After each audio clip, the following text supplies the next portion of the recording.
everyone. Welcome to this series of lessons.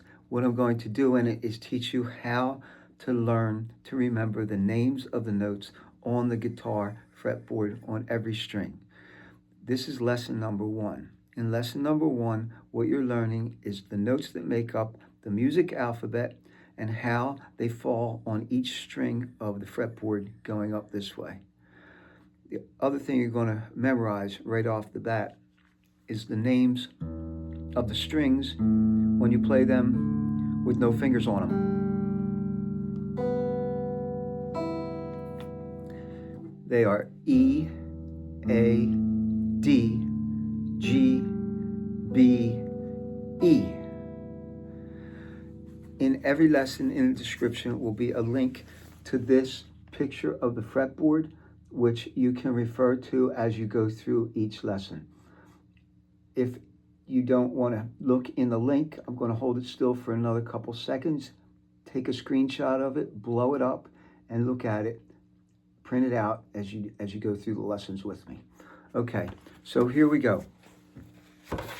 In music, the alphabet A, B, C, D, E, F, G, A has a series of steps between each note. Between A and B is what's called a whole step. B to C is called a half step. C to D is a whole step. D to E is a whole step. E to F is a half step. F to G is a whole step. And G to A is another whole step. So in that sequence, between the notes E and F and B and C, we had a half step. On the guitar, when you put your finger on a fret and you move one fret, it's called a half step. But if you move 2 frets, it's called a whole step. So it simply means this. If this note right here is a G note, and we're going up the alphabet to A, we have to move up a whole step. To B is a whole step. To C is a half step. To D is a whole step. To E is a whole step. And to F is a half step. And it keeps going. G is a whole step. And it goes until you run out of fretboard.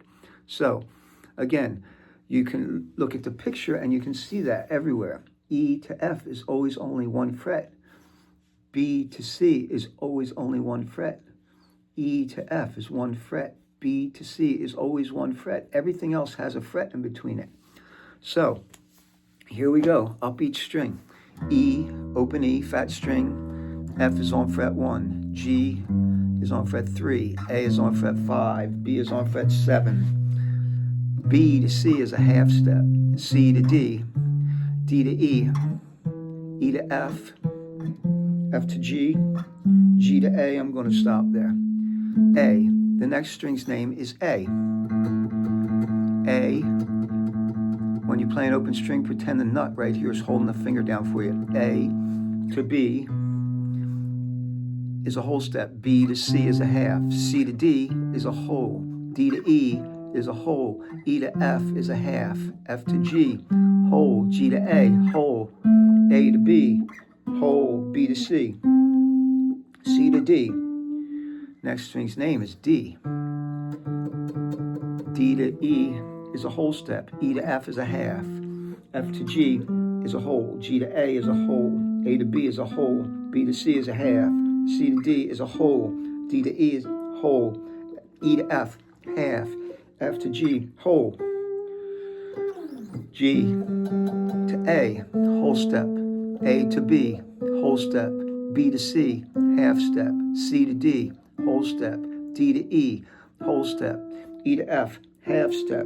F to G, whole step. G to A, whole step. A to B, half whole step. And B to C, half step. B is the next string open. C is only a half step away. D is a whole step. E is a whole step. F is a half. G is a whole. A is a whole. B is a whole.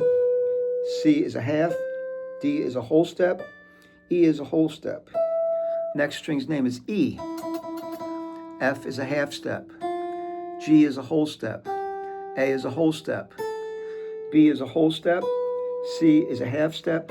D is a whole step. E is a whole step. How are you going to remember that?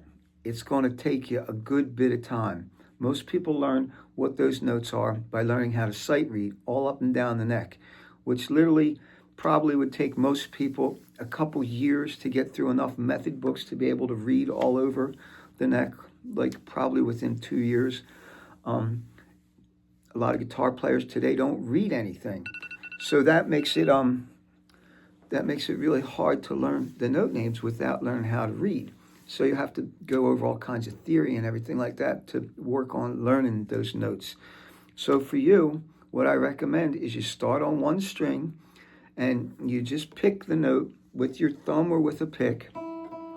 Say the note name out loud. E, E, E, E, F, G, A,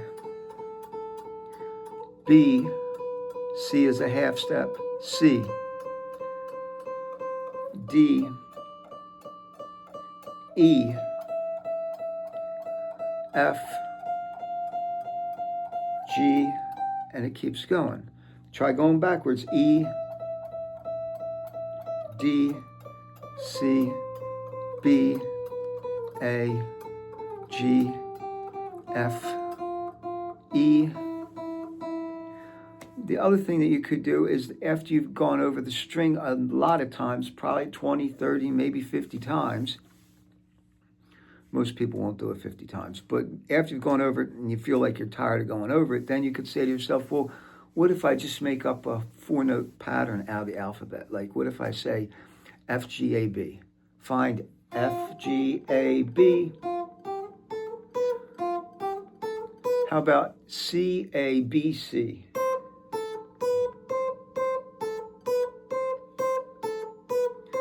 How about D, C, A, B?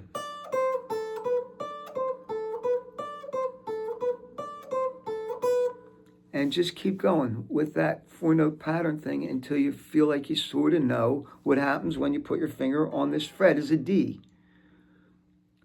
Because that's learning the notes this way, up each string. Because the guitar really is kind of like 6 pianos up each string, 6 individual pianos. But we don't really play it up a string one at a time. We play it more across in places. We play more across the fretboard.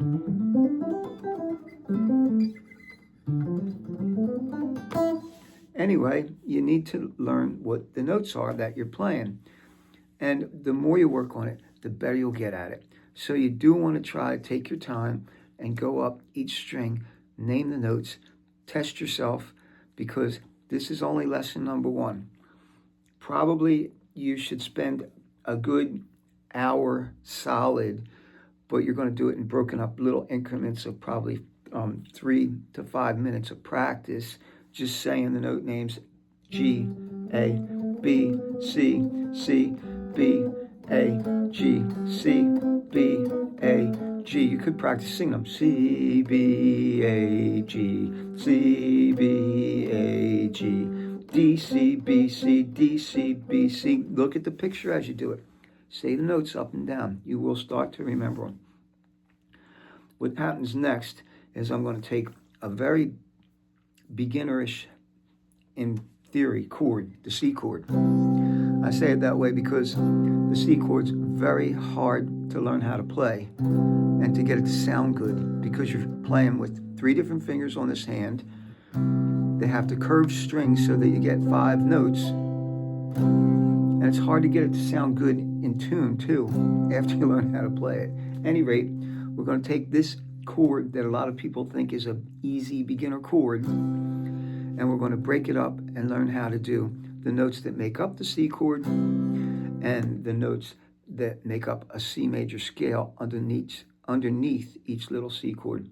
That's lesson number 2. I hope this series helps you learn the notes on the neck. Have a great day and practice and play your guitar. Play a lot of guitar.